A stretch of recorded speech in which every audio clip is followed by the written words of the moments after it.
ఇప్పుడు GST commissioner మన శ్రీలీల గారిని మాట్లాడవలసిందిగా కోరుతున్నాము. ఆవిడ మన ప్రకృతి వ్యవసాయం అన్న, కల్చర్ అన్న, పర్యావరణం అన్న ఎన్నో కార్యక్రమాలు కాంట్రిబ్యూట్ చేశారు.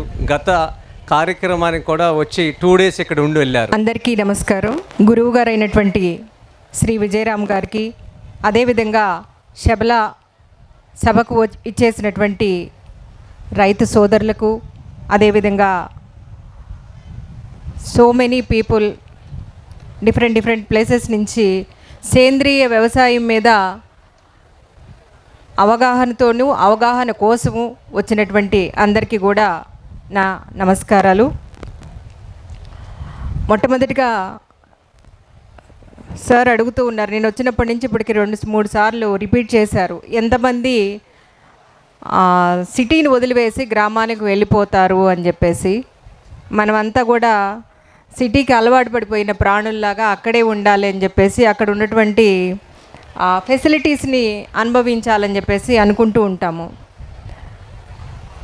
ఖచ్చితంగా ప్రకృతి మనకు ప్రతిసారి ఒక పాఠాన్ని నేర్పిస్తూ ఉంటుంది. మనందరం చూసాము, కోవిడ్ వచ్చినప్పుడు ఏం జరిగిందండి? ప్రపంచం మొత్తం విలవిలలాడిపోయిన సమయం, అవును కదా? ఆ టైంలోనే అందరం కూడా ప్రకృతి వైపు చూడటానికి ఆ ప్రకృతి మనకు కల్పించినటువంటి సమయం అది. ఎలా దీని నుంచి బయటపడాలి, పసుపు ముద్దలు తీసుకోవాలి, వేపాకు ముద్ద తినాలి అని చెప్పేసి ప్రతి ఒక్కళ్ళు కూడా అంతో ఇంతో ఆ రోజు కోవిడ్ నుంచి మనం అందరం కూడా నేర్చుకున్నాం. కాబట్టి ప్రకృతి ప్రతిసారి మనకి ఏదో నేర్పించడానికి, చెప్పడానికి వస్తూ ఉంటుంది, విపత్కర పరిస్థితులు కల్పిస్తూ ఉంటుంది. మనం దానికి షార్ట్కట్ మెథడ్స్ తీసుకోకుండా ఇలా లాంగ్ టర్మ్లో, అంటే మనమే కాకుండా మన భావి తరాల వాళ్ళకి కూడా మనం ఒక ఆదర్శంగాను, అట్ ద సేమ్ టైం మంచి ఆరోగ్యంగాను ఉండే విధానాన్ని రూపొందించుకోవాలి. ఇప్పుడు మీరందరూ కూడా కొన్ని రోజుల నుంచి టీవీలు అందరూ ఇళ్లలో ఉన్నాయి కాబట్టి ప్రతి ఒక్కళ్ళు చూస్తూ ఉంటాము. ఏఐ టెక్నాలజీ వచ్చింది, సాఫ్ట్వేర్ ఉద్యోగాలు పోతాయి, తర్వాత పెద్ద ఉద్యోగాలన్నీ కూడా కోల్పోతారు, బయట ఉన్నటువంటి ఫారిన్ కంట్రీస్లో వాళ్ళు కూడా స్వదేశాలకు రావాల్సిన పరిస్థితి ఏర్పడుతుంది అని చెప్పేసి మీరందరూ వినే ఉంటారు కదా. ఇప్పుడు వ్యవసాయం యొక్క ప్రాధాన్యత మరింత పెరిగేటువంటి సమయం వస్తుంది. ఎందుకంటే మనం మార్నింగ్ లేస్తే ఈవినింగ్ వరకు మనకి ఏం కావాలండి? మంచి ఆహారం కావాలి, ఆరోగ్యం కావాలి, అవును కదా? ఉద్యోగం కావాలి, కానీ అట్ ద సేమ్ టైం ఆహారం కావాలి, ఆరోగ్యము కావాలి. అలాంటి ఆరోగ్యాన్ని, అలాంటి ఆహారాన్ని కావాలి అంటే మన దగ్గర డబ్బున్నంత మాత్రాన సరిపోదు, పండించే వాళ్ళు కూడా ఉండాలి. అంటే ఏం చేయాలి? మనం అంతా కూడా మ్యాక్సిమం వీలైనంత వరకు, ఇప్పుడు నేను రైతుని కాను, నాకు ఎటువంటి పొలం కానీ ఎటువంటి స్థలం కానీ లేని పరిస్థితులు ఉన్నటువంటి నేను కూడా ఏం ఆలోచించాను అంటే, నాకు ఈ సేంద్రియ వ్యవసాయం గురించి ఎక్కడో మెంటల్గా భయంగా బాధగా ఉన్నప్పటికీ తెలుసుకొని కరెక్ట్గా దీన్ని ఫాలో అవుతున్నది 3.5 years నుంచి గురువుగారు విజయరామ్ గారిని ఫాలో అవటం, విజయరామ్ గారు చెప్పినటువంటి సూచనల్ని పాటించటం స్టార్ట్ చేసామండి. మేము కూడా అంటే కొనుక్కోవటం స్టార్ట్ చేసాము. ఇప్పుడు దాన్ని కొంత స్థలాన్ని లీజుకు తీసుకొని పండించడానికి, అంటే మాకు, నా దగ్గర వాళ్ళకి, అట్లీస్ట్ కొంతమందికి, నా అనుకున్న వాళ్ళందరికీ కూడా పండించి అందించడానికి ప్రయత్నం స్టార్ట్ చేశాము. అలాగే మనం అందరం కూడా ఒక్కొక్కళ్ళు ఒక్కొక్క విధానాన్ని, అంటే మనకి చేతనైనంత వరకు, కొంతమంది అపార్ట్మెంట్స్లో ఉంటారు, అలాంటి వాళ్ళు మీ వరకు అయినా సరే, అట్లీస్ట్ మీ ఫ్యామిలీ వరకు అయినా సరే పండించుకోవడానికి ప్రయత్నం చేయండి. ఈ శబలా ప్రోగ్రామ్కి రావటం ఒక్కటే కాకుండా ఇక్కడి నుంచి మనము ఏం తీసుకొని వెళ్తాము అనేది చాలా ఇంపార్టెంట్. ఇక్కడ ఈరోజు నేను అబ్జర్వ్ చేస్తే చాలామంది ఆఫీసర్స్ కూడా రావటం అనేది చాలా శుభదాయకం. ఎందుకంటే మా దగ్గరికి పబ్లిక్ చాలామంది, ఎక్కువ మంది రావడానికి అవకాశం ఉంటుంది.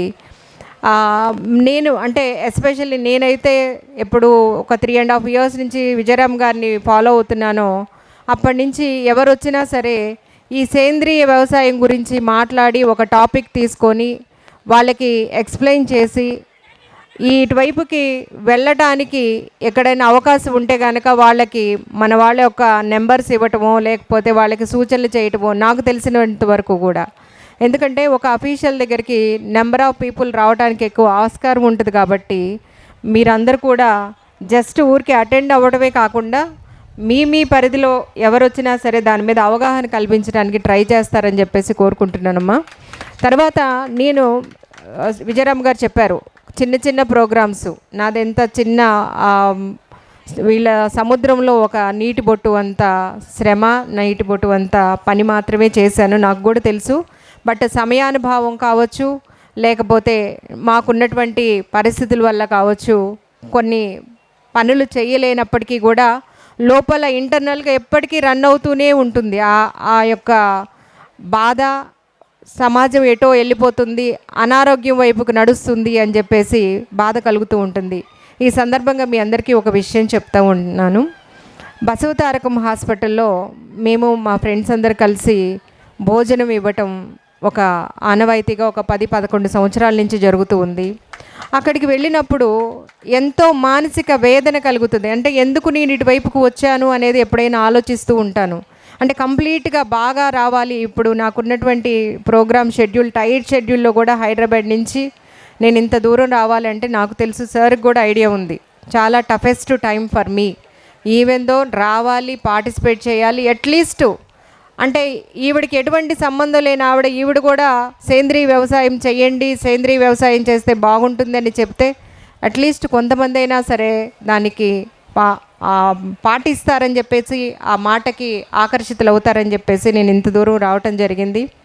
అక్కడ చూస్తే చిన్న చిన్న పిల్లలండి, మంత్స్ బేబీస్, 1 month 1 year అలా చిన్న చిన్న పిల్లలు, ఒకరికి కాళ్ళు తీసేసి ఒకరికి కంటి దగ్గర కన్ను తీసేసి అలాంటి పిల్లల్ని చూస్తే చాలా బాధాకరంగా అనిపిస్తుంది. వాళ్ళ అభం శుభం తెలియదు. మనం ఏమనుకుంటాము, మనం ఏదన్నా తీసుకోవటం వల్ల మనకి అనారోగ్యం జరుగుతుంది, అనారోగ్యం వస్తుంది అని భావిస్తూ ఉంటాము. కాదండి, అంటే మనం ఈ సేంద్రీయ వ్యవసాయానికి దూరమయ్యి రసాయనిక ఎరువులతో పంటలు పండించి వాటిని ఆహారంగా తీసుకోవటం వల్ల మన పుట్టే పిల్లలకి, తర్వాత గాలి పర్యావరణం అంతా కూడా కల్ముషమైపోయి అటువంటి రోగాలు, అంటే పుట్టుకతోనే క్యాన్సర్ అంటే కనుక ఇది నా దాకా రాదు, నా ఇంటికి రాదు అని అనుకునే రోజుల నుంచి ప్రతి ఇంటికి ఒక మనిషికి క్యాన్సర్, అంటే మన ప్రతి ఇంటికి మీన్స్ మన ఫ్యామిలీ దగ్గర రిలేటివ్స్లో మనం వింటూనే ఉన్నాము. ఇంతకుముందు షుగర్, బీపీ ఎలా అయితే రెగ్యులర్, కామన్, నార్మల్ అని చెప్పేసి ఎలా అయితే మనం మనసుకి తీసుకుంటూ వచ్చామో, ఇంతకుముందు షుగర్, బీపీలు మన తల్లిదండ్రులకి కాకుండా తాతలకి ఎంతమందికి ఉండేదండి? ఎక్కడో ఒకళ్ళకి ఉండేది. అలాంటి తల్లిదండ్రులకు వచ్చేసరికి తల్లికో, తండ్రికో, లేకపోతే మామకో, అత్తకో, ఎవరికో ఒకళ్ళు ఉండటం చూస్తూ వచ్చాము. ఇప్పుడు మన దగ్గర బంధువుల్లో ఎవరో ఒకళ్ళు క్యాన్సర్ బారిన పడటం చూస్తూ ఉన్నాము. ఇదంతా కూడా చూస్తూ కూడా మనము అలాగే వచ్చి కామ్గా ఇది నా దాకా రాదు అనుకుంటూ వచ్చిన రోజు బాధపడుతూ దాని ట్రీట్మెంట్ కోసం పరిగెత్తుతున్నామే కానీ prevention is better than the cure అని చెప్పేసి మనం ఎవరం కూడా భావించట్లేదు. ఎప్పుడైతే ఎవరి వరకు అయితే వస్తుందో అప్పుడు మాత్రమే మనం పరిగెత్తుతున్నాం కానీ ముందుగా ఎవరు కూడా దాని మీద కాన్సన్ట్రేట్ చేయటం లేదు. ఇక్కడికి వచ్చినటువంటి మనమంతా కూడా రేపు ఫ్యూచర్లో ఇలాంటి వాటిని ఫేస్ చేయకుండా ఉండాలంటే మనతో పాటు మనకు తెలిసిన వాళ్ళకి కూడా ఈ యొక్క విషయాన్ని అందరికీ కూడా అందిస్తే బాగుంటుందని చెప్పేసి మనస్ఫూర్తిగా కోరుకుంటున్నాను. ఈ అవకాశం ఇచ్చినటువంటి విజయరామ్ గారికి, అదేవిధంగా ఇంకొక విషయం అండి, ఇక్కడ శబలా ప్రోగ్రాం జరుగుతుందమ్మా, రావాలి మీరు అని సార్ వాయిస్ మెసేజ్ పెట్టారు. ఎందుకంటే ఫోన్లు కూడా మాట్లాడుకోలేని పరిస్థితిలో ఉంటుంది మా జాబు రీత్యా. నేను ఏం చేయాలి, అంతకుముందు 1-2 సార్లు మాట్లాడినప్పుడు అడుగుతూ ఉండేదాన్ని, సార్ నేను ఏం చేయాలో మీరు ఆదేశించాలి, సార్ నేను ఏం చేయాలి అని మీరు అడగద్దు. అమ్మ ఇలా ప్రోగ్రాం ఉంది, పలానా పని మీకు అప్పచెప్తున్నాను, పలానా ఇది మీరు చెయ్యాలి అని చెప్పేసి నన్ను ఆదేశించండి, నాకు సూచించండి, మీ సూచనల ప్రకారం నేను నడుచుకుంటాను. ఎందుకంటే నాకున్నటువంటి, మీకు తెలుసు కదా సార్, మార్నింగ్ నుంచి లేచిన దగ్గర నుంచి mind and everything will run కదా. అలాంటి సమయంలో నా పాత్ర ఏంటి, నేనేం చేయాలి అనేది నేను మిమ్మల్ని అడిగేటువంటి సమయం తర్వాత నేను చేసిన టైంకి మీరు బిజీగా ఉండటం అలాంటివి జరుగుతుంటుంది. నాట్ ఓన్లీ శబలా ప్రోగ్రామ్, మీరు ఏ ప్రోగ్రాంలో చేసినా నా వంతు నేను ఏం చేయగలుగుతానో అది నేను చేస్తాను సార్. మీరు కొంచెం నాకు గైడ్ చేయండి అంతే. జస్ట్ మీరు ఆర్డర్, అమ్మ ఇది ఉంది, ఇది చేయాలి అని చెప్పండి. మీరు లేకపోయినా మన వాళ్ళతో ఎవరితో అయినా సరే మాట్లాడించిన whatever you are telling, I will follow the instruction sir. Thank you so much. ఈ అవకాశాన్ని ఇచ్చినటువంటి అందరికీ కూడా నమస్కారాలు. అదేవిధంగా మంచి ఆరోగ్యం కోసం అందరూ కూడా ఈ రోజు నుంచి ఒక అడుగు సేంద్రియ వ్యవసాయం వైపుకు వేద్దాం. Thank you one and all. Thank you అమ్మా, థ్యాంక్ యూ. మరిన్ని అప్డేట్స్ కోసం బ్యాక్ టు రూట్స్ యూట్యూబ్ ఛానల్ని సబ్స్క్రైబ్ చేసుకోండి.